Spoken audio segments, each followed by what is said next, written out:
Welcome to public TV news బులెటిన్ల ముందుగా headlines.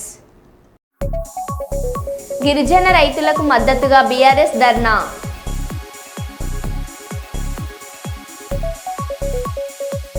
Kadapa పెద్ద దర్గాలో హీరో రామ్ చరణ్ ప్రార్థనలు.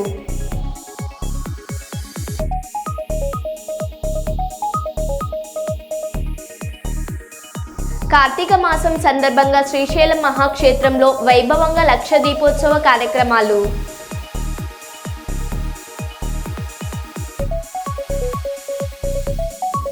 ఉమెన్ డెవలప్మెంట్ ట్రస్ట్ ఆధ్వర్యంలో వైద్య పరీక్షలు.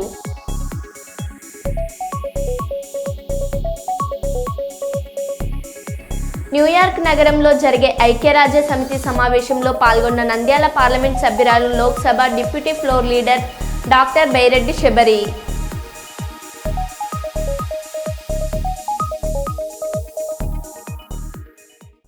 ఇక వివరాల్లోకి వెళ్తే, ములుగు జిల్లా జంగాలపల్లి గ్రామంలో గడిచిన 2 నెలలలోపే 23 మంది వరకు మృతివాత పడ్డ సంగతి తెలిసిందే. అయితే గ్రామంలో బొడ్రాయి దేవత ఆగ్రహంతో ఉందని, శాంతి పూజలు చేయాలని కొందరు వాదిస్తుంటే మరికొందరు ఏదో కీడు దయ్యం తిరుగుతుందని అనుమానంతో బిక్కుబిక్కుమంటూ గడిపారు. మరికొంతమందికి మా గ్రామానికి ఏ గాలి సోకిందో చెప్పాలని ఊరు పెద్దలు వేద పండితులు చుట్టూ తిరిగారు. అయినా ఫలితం లేకపోయింది. ఆ మాట ఈ మాట మీడియా రూపంలో బయటకు రావడంతో కొంతమంది అలాంటిది ఏమీ లేదని, కావాలనే మీడియా ఎక్కువ చేస్తుందని, గ్రామానికి చెడ్డ పేరు వస్తుందని అంటున్నారు. మరికొంతమంది బాహ్య ప్రపంచానికి తెలియడంతో ఏదో ఒక దారి దొరుకుతుందని అంటున్నారు.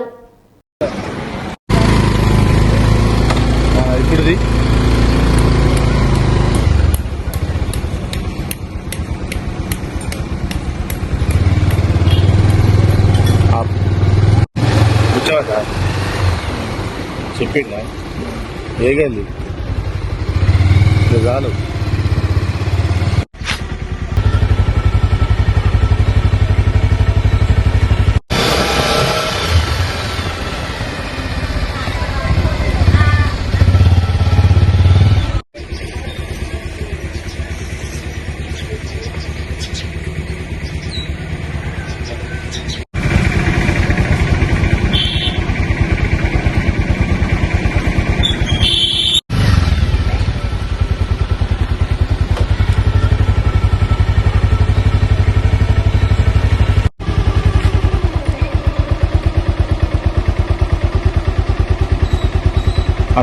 బొడ్రాయి పెట్టినప్పుడు 48 మంది చనిపోయింది.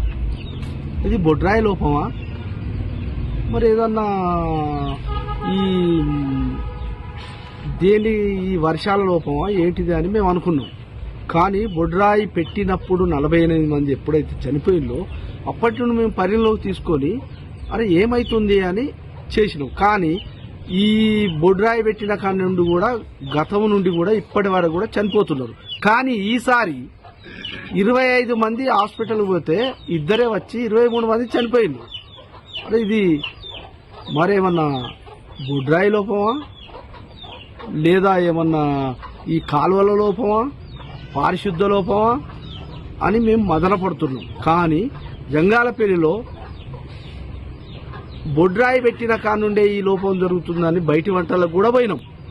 కానీ ఏది ఏమైనా ప్రజలం ఏమనుకుంటామంటే, ఏది మాకు ఎలాంటి లోపం రాకుండా చూడాలనేదే దేవుణ్ణైనా దైవాన్నైనా దేన్నైనా మొక్కుచున్న క్రమంలో మీడియా వాళ్ళు వచ్చి మమ్మల్ని అడిగినప్పుడు మాకు ఏది తెలియటం లేదు. బొడ్రాయి లోపమా, గుడి లోపమా, పారిశుద్ధ లోపమా, ఏ లోపం మాకు తెలియట్లేదు.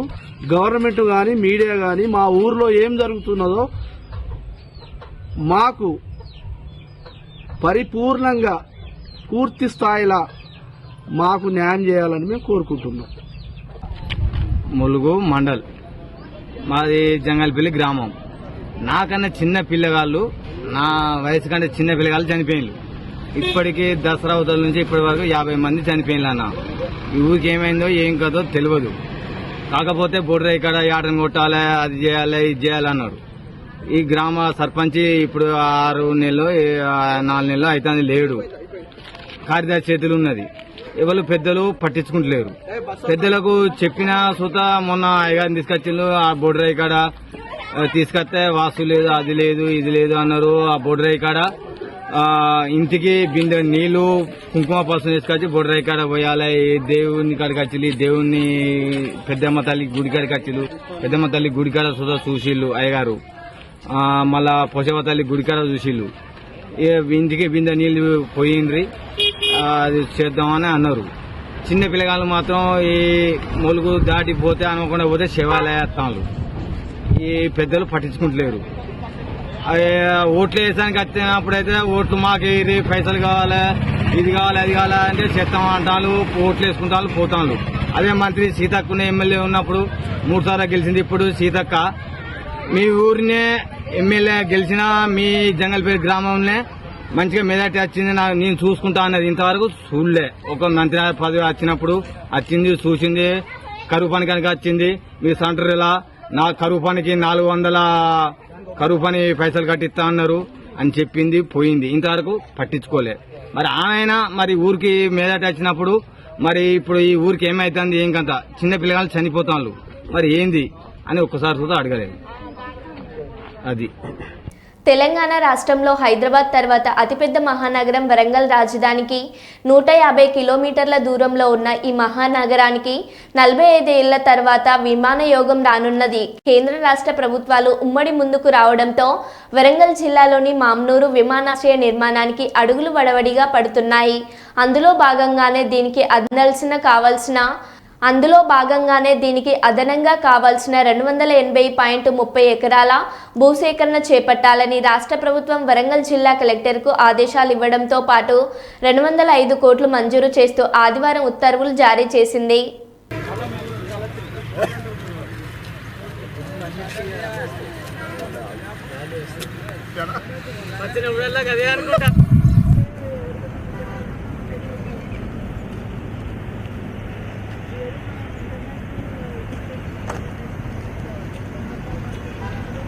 డెవలప్ చేయాలి కదా.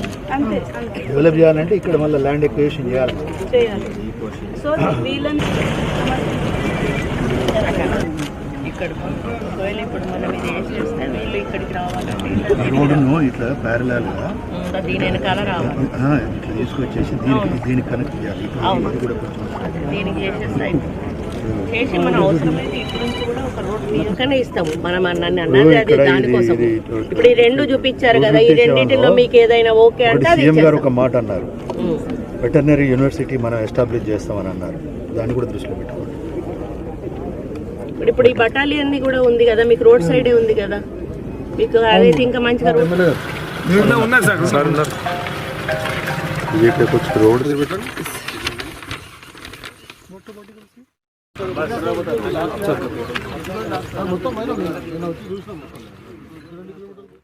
ఎందుకంటే గతంలో ఇక్కడ విమానాలు నడిచిన తర్వాత ఆగిపోయింది. కానీ మన ప్రభుత్వం వచ్చినాక రేవంత్ రెడ్డి గారు చాలా పర్టికులర్గా వరంగల్ని 2వ రాజధానిగా అన్ని రంగాల్లో అభివృద్ధి చేయాలి, ఎన్ని కోట్ల ఖర్చు అయినా కూడా పెట్టుకుంటాను, మీరు దానికి మంచి ప్లాన్ ప్రిపేర్ చేయండి అని చెప్తూ దాంట్లో ఎయిర్పోర్ట్ అనేది మనకు చాలా ఇంపార్టెంట్. దాన్ని తప్పనిసరిగా ఎట్టి పరిస్థితుల్లో మనం ఎంత వీలైనంత త్వరలో దాన్ని మనం కట్టించగలిగితే మనకు అంత మంచి జరుగుతుంది. ఎందుకంటే మీకు తెలుసు ఇప్పటికే టెక్స్టైల్ పార్క్ వచ్చింది. టెక్స్టైల్ పార్క్ వచ్చినప్పుడు ఇండస్ట్రీస్ కానీ కంపెనీస్ కానీ వచ్చినప్పుడు మనకి ఇక్కడికి ట్రాన్స్పోర్టేషన్ అనేది ఉంటే ఇంకా మనకి ఇండస్ట్రీస్ ఇంకా కంపెనీస్ ఎక్కువ వచ్చే అవకాశం ఉంటుంది. అవి వచ్చినప్పుడు మనకు పిల్లలకు ఉపాధి ఉద్యోగాలు కలిగేటువంటి అవకాశం ఉంటుంది. మన కుటుంబ సభ్యులు కూడా కూలీ పని నుంచి మొదలు పెడితే పెద్ద మేనేజర్ పనుల వరకు కూడా చేసుకునే అవకాశం ఉంటుంది. ఇప్పుడు ఉన్న పరిస్థితులలో మీ ల్యాండ్స్ ఏవి అంటే మీ ల్యాండ్ కొంత తీసుకుంటే మీ ల్యాండ్ తీసుకుంటేనే ఈరోజు మనం పెద్ద ఎయిర్పోర్ట్ కట్టగలుగుతాం. చిన్న ఎయిర్పోర్ట్ కట్టడం వల్ల మనకు లాభం లేదు. దాని తర్వాత మళ్ళీ పెద్ద ఎయిర్పోర్ట్ కూడా మనం శాంక్షన్ చేసుకోవడం చాలా కష్టమైంది. కాబట్టి ముందే మనం ఇంటర్నేషనల్ ఎయిర్పోర్ట్ లెవెల్లోనే ఎయిర్పోర్ట్ కట్టాలి అనేది ఒక లక్ష్యంగా పెట్టుకొని దాంట్లో మీ ల్యాండ్స్ మీరు ఈరోజు చెప్పాలంటే మీరు త్యాగం చేస్తూ ఉన్నారు. ఎయిర్పోర్ట్లో చరిత్రలో మీరు నిలిచిపోతారు. ఎందుకంటే మీరు ఇవ్వడం వల్లనే ఈరోజు వరంగల్కి ఎయిర్పోర్ట్ వచ్చింది అనేది మీరు చరిత్రలో నిలిచిపోతారు. నీరు వస్తుంది, తర్వాత రోడ్ వస్తుంది, అన్నీ వస్తున్నాయి. ఉన్నది ఎందుకు మాకు ఏదో పిల్లల పెళ్ళిళ్ళు అవి ఉన్నాయి అన్నట్టు డబ్బులు తీసుకోండి. అందులోంచి మీరు ఒక మంచి కార్యక్రమం, మీరందరూ పెద్ద హృదయంతో పెద్ద మనసుతో ముందుకు వచ్చిండ్రు. ఎందుకంటే కాంగ్రెస్ ప్రభుత్వం వచ్చినాక బలోపేతమైన నిర్ణయాలు తీసుకుంటున్నాం. వరంగల్ సిటీని అండర్ డ్రైనేజ్, ఎయిర్పోర్టు, అలాగే inner roads, outer ring roads, Warangal దిశ మారబోతుంది. అలాంటి మనం రెండో అతిపెద్ద డెవలప్మెంట్ రాజధానిగా మనం చేయాలి. హైదరాబాద్ నీటిగా అభివృద్ధి చేయాలి. అలా జిల్లా గౌరవ మంత్రి గారితో శాసనసభ్యులతో మీటింగ్ పెట్టి, అధికారులతో మీటింగ్ పెట్టి మీరందరూ కూడా దీని మీద ఒక ఆలోచన చేసి మామూలు ఎయిర్పోర్ట్ రైతుల దగ్గరికి వెళ్ళండి. రైతులకు మన ప్రభుత్వ పరంగా మనం ఏమేమి చేయగలుగుతున్నామో చెప్పండి. వారిని ఒక కాన్ఫిడెన్స్ తీసుకోండి, వారి సహకారం తీసుకోండి అని చెప్పి. ప్రాంతమైన అభివృద్ధి చెందాలంటే రవాణా సౌకర్యం ఉండాలి. అది హైవేస్ కానీ, రైల్వేస్ కానీ, ఎయిర్వేస్ కానీ. ఆ విధంగా మన వరంగల్ జిల్లాలో కనుక ఎయిర్పోర్ట్ వస్తే ఇప్పుడు ఆల్మోస్ట్ వచ్చేసినట్టే. కానీ ఒక్కసారి ఒక ఎయిర్పోర్ట్ అనేది మనకి డెవలప్ అయ్యి అది ఫంక్షనల్గా ఉంటే మన వరంగల్ ఎంత బాగా అభివృద్ధి చెందుతుంది అన్నది మనందరికీ తెలిసిన విషయమే. ఇంకా మీరందరికీ కూడా నేను ప్రత్యేకంగా కృతజ్ఞతలు చెప్తున్నాను. చాలా రాజధానిగా ఉండి మనం ఉమ్మడి ఆంధ్రప్రదేశ్లో ఉన్నా కూడా మనకు ఒక జిఎంఆర్ ఎయిర్పోర్టే ఉంది. ఈరోజు మీ అందరి సహకారంతో ఇక్కడ 2వ ఎయిర్పోర్ట్ రాబోతున్నందుకు, దాంట్లో మీరు చాలా గర్వంగా ఉంది. మీతో నాకున్న అనుబంధం ఒక కుటుంబ అనుబంధం మీ అందరికీ కూడా తెలుసు. రాజకీయ అనుబంధం ఇప్పుడు కూడా లేదు. అదే అభిమానంతో, అదే ప్రేమతో ఈరోజు మేము ముందుకు వచ్చి మేము ఈ విధంగా మీరు సహకరించండి అన్న వెంటనే మీ అందరూ కూడా అంగీకరించి సహకరించినందుకు మీ అందరికీ కూడా పేరు పేరున ప్రత్యేక ధన్యవాదాలు, కృతజ్ఞతలు తెలియజేస్తా ఉన్నాను. అక్వైర్ చేయబోతున్న ల్యాండ్ మీద మనం మాట్లాడతాము. సో దాంట్లో మీ రిక్వైర్మెంట్ ఏముంది అనేది ఏ విలేజెస్కి గాను లేదా టౌన్షిప్ అన్నారు ప్లస్ చికన్ ల్యాండ్ పోయే వాళ్ళు అనేది మీరు రిక్వజిషన్స్ అయితే ఫస్ట్ ఇస్తారు. తర్వాత అధికారుల సైడ్ మీరు స్టాండర్డ్ సబ్ డివిజన్ సర్వే అసలు ఎంత ఎగ్జాక్ట్గా అవసరం పడుతుంది, what are all the estimates, existing rates ఏంటి, వీళ్ళు రిక్వైర్మెంట్ ఇచ్చిన తర్వాత ప్రాస్పెక్టివ్ ఏంటనేది ఎస్. సో అన్నిటి కలిపి మీరన్న ఒక కంప్లీట్ ఎస్టిమేట్ బుక్ అనేది మీకు next 3 to 4 days next Monday కల్లా ఇచ్చేదానికి మేము ట్రై చేస్తున్నాం. సో దట్ మీరు హైదరాబాద్ లెవెల్లో మొత్తం మళ్ళీ అందరూ టీం వెళ్ళి ఆనరబుల్ చీఫ్ మినిస్టర్ గారికి అది ప్రజెంట్ చేసి. ఆలమూరు గ్రామ సర్పంచ్ లావణ్య కుమార్ రాజా ఆధ్వర్యంలో ప్రపంచ మరుగుదొడ్ల దినోత్సవం కార్యక్రమాన్ని ఏర్పాటు చేశారు. గ్రామమంతా ర్యాలీగా మన మరుగుదొడ్డి మన గౌరవం అంటూ గ్రామమంతా ర్యాలీ నిర్వహించారు. ఈ కార్యక్రమానికి గ్రామ సర్పంచ్తో పాటు ఉప సర్పంచ్ లక్ష్మీభూషణం, వెంకట్రెడ్డి, ఎంపీటీసీ షేక్ షరీఫ్, మెంబర్ బూరయ్య, వెంకటేశ్వరరావు, పంచాయతీ సచివాలయం సిబ్బంది పాల్గొన్నారు.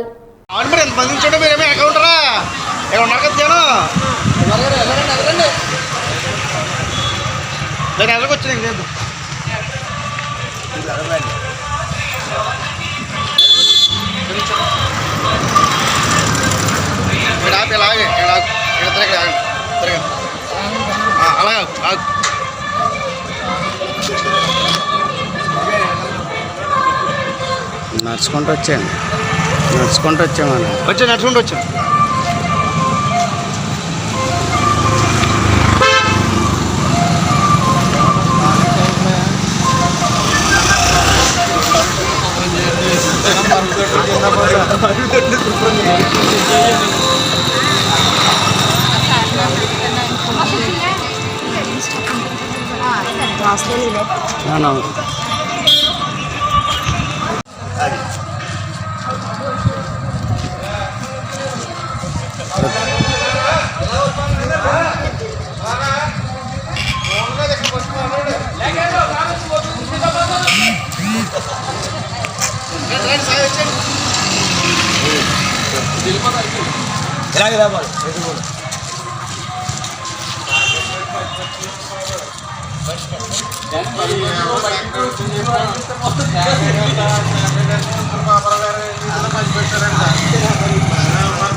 కొడంగల్ నియోజకవర్గ గిరిజన రైతులపై అక్రమంగా పెట్టిన కేసులను ఎత్తివేయాలని డిమాండ్ చేస్తూ పాలకుర్తి మండల కేంద్రంలోని రాజీవ్ చౌరస్తాలో బీఆర్ఎస్ శ్రేణుల రాస్తారోకో నిర్వహించారు.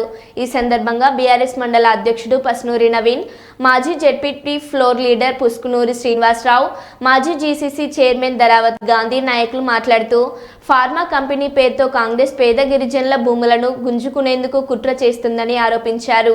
భూములు ఇవ్వమని తేల్చి చెప్పిన పేద గిరిజనులపై అక్రమంగా కేసులు పెట్టి జైల్లో పెట్టడాన్ని ఖండించారు. లగచర్ల గిరిజనులకు న్యాయం జరిగేంత వరకు పోరాటాన్ని ఉధృతం చేస్తామని తెలిపారు. ఈ కార్యక్రమంలో బాలు నాయక్, గుగ్లోత్ పార్వతి, రాజు నాయక్, కొడకన్ల మాజీ ఎంపీపీ జ్యోతి, పోషాల వెంకన్న గౌడ్ తదితరులు పాల్గొన్నారు.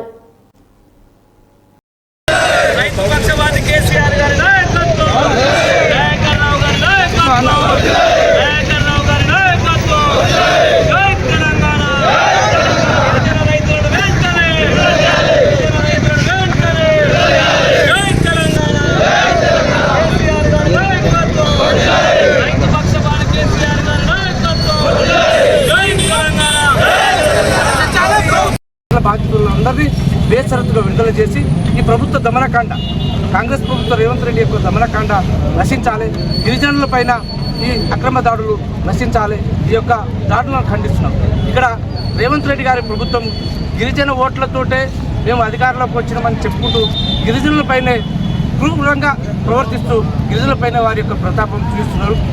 అదేవిధంగా స్థానిక ఎమ్మెల్యే గారు స్వతంత్ర పాలకుర్తికి మేము గెలిచినాక వచ్చిందంటారు. ఓ అమ్మ, మీరు అమెరికా నుంచి వచ్చినారు, మీరు అమెరికాలో స్వతంత్రం మీకు లేకపోవచ్చు, మాకు 1947లోనే స్వతంత్రం వచ్చింది. పాలకుర్తిలో అనేక రకాల అభివృద్ధి కార్యక్రమాలు జరిగినాయి. కానీ లగిచెర్ల బాధితుల పట్ల కనీసం మీకేమైనా ఎమ్మెల్యేగా స్థానిక గిరిజన ఓట్లతో గెలిచినమని అనుకుని మీరు గిరిజన ప్రాంత వాసులు ఎక్కువ ఉన్నారు కనుక లగిచెర్ల బాధితులను వెంటనే విడుదల చేయాలని చెప్పగా లగిచెర్ల బాధితులపై అక్రమంగా వారు కఠినంగా శిక్షించాలని చెప్పడం ఇక్కడ ఎమ్మెల్యే యొక్క అవివేకానికి నిదర్శనమని నేను చెప్తున్నాను. ఏదేమైనా ఈ రాష్ట్ర ప్రభుత్వం క్రూరంగా వ్యవహరిస్తున్నది.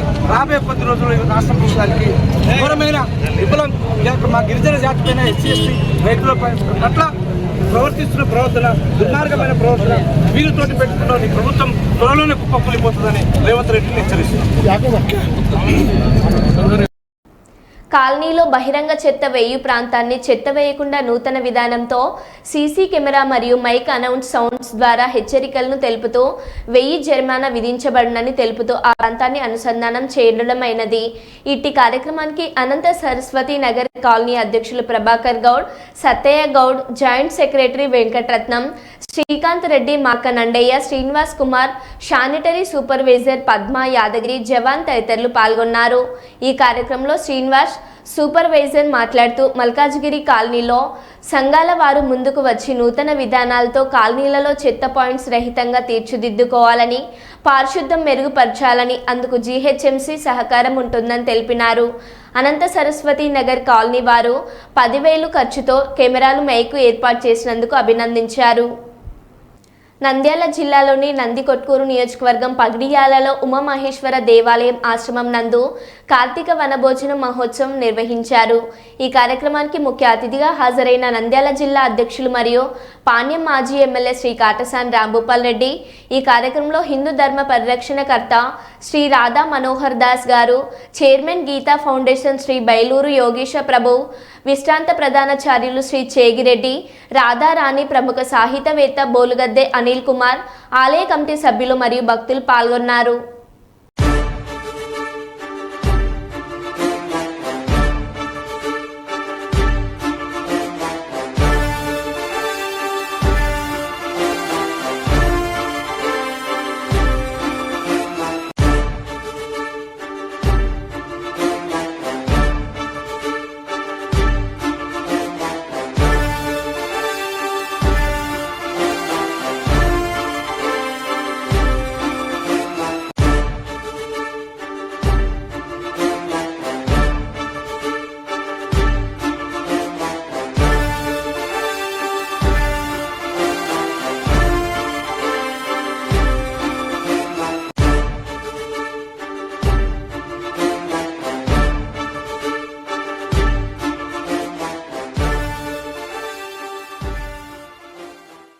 మహారాష్ట్ర అసెంబ్లీ ఎన్నికల నేపథ్యంలో కోటపల్లి మండలం రాపానుపల్లి అంతర్రాష్ట్ర సరిహద్దు చెక్పోస్ట్ వద్ద పోలీసులు 24 గంటలు అప్రమత్తంగా పహారా కాస్తున్నారు. ఎస్ఐ వెంకటకృష్ణ ఆధ్వర్యంలో పోలీసులు ప్రతి వాహనాన్ని క్షుణ్ణంగా తనిఖీ నిర్వహిస్తూ అనుమానాస్పద పరిస్థితుల్లో ఎలాంటి లోపం లేకుండా చర్యలు తీసుకుంటున్నామని తెలిపారు.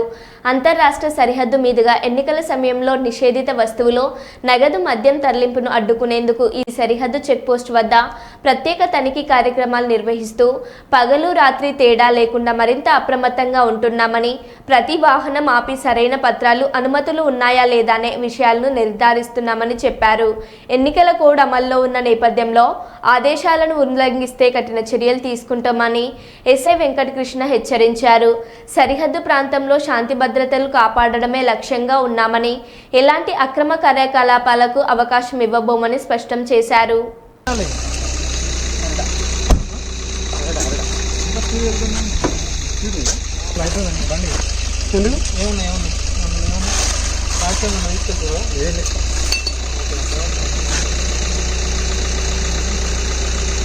పరిణామమైన సార్ నాది జాతకానికి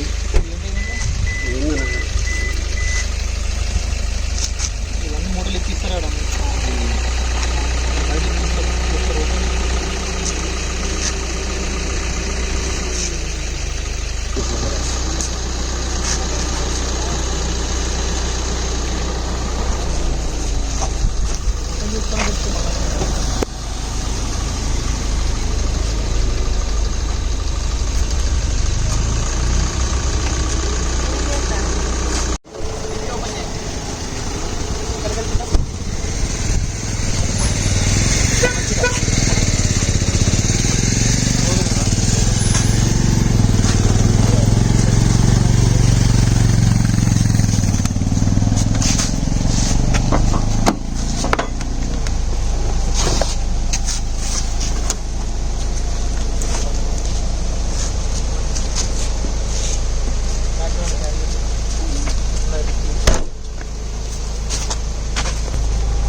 డాక్టర్ బిఆర్ అంబేద్కర్ కోనసీమ జిల్లా ఆలమూరు మండలం వినపల్ల గ్రామ ఆడపడుచు విద్యావంతురాలు, న్యాయవాది, గవర్నమెంట్ అసిస్టెంట్ ఫ్లేడర్ విద్యా ప్రసన్న ఆధ్వర్యంలో ఈ వైద్య పరీక్షలు నిర్వహించారు. హార్ట్, డెంటల్, కళ్ళ పరీక్షలు, షుగర్, బీపీ, ఈసీజీ, వాళ్ళు రకాల వైద్య పరీక్షలను నిర్వహించారు. ఈ కార్యక్రమానికి గ్రామ సర్పంచ్ జనసేన నాయకులు సంగీత, సుభాష్, వంటిపల్లి సతీష్, గ్రామ ఉప సర్పంచ్ యనదుల శ్రీను, ఎంపీటీసీ పట్టాభి తదితరులు పాల్గొన్నారు. సుభాష్ మాట్లాడుతూ ట్రస్ట్ చైర్మన్ ప్రసన్న దంపతులను సన్మానించి సర్పంచ్గా మా వంతు కృషి చేస్తామని తెలిపారు. డెల్టా హాస్పిటల్, గౌతమి నేతాలి, డయాబెటిక్, రామదంత వైద్యశాల పలు రకాల వైద్య సేవలు ఉచితంగా అందిస్తున్నారు. ఈ ఉచిత మెగా వైద్య శిబిరానికి గ్రామస్తులు పెద్ద ఎత్తున తరలివచ్చారు. వైద్య పరీక్షల అనంతరం మెరుగైన వైద్యానికి ట్రస్ట్ చైర్మన్ విద్యా ప్రసన్న ముందుకు తీసుకువెళ్తానని తెలియజేశారు.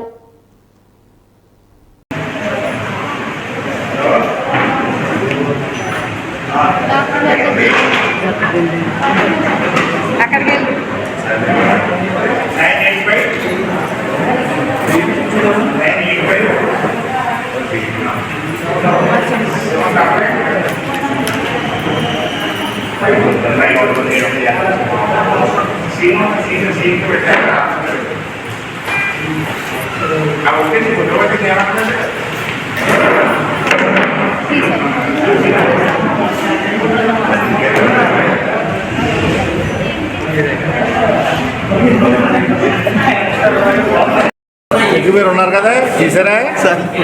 మీరు రాలేదా?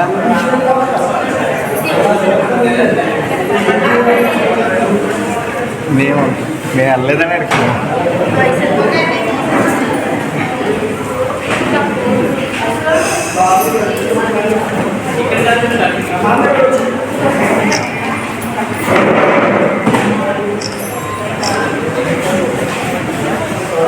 ఒకసారి మరో బులెటిన్లో మళ్ళీ కలుద్దాం. Stay tune.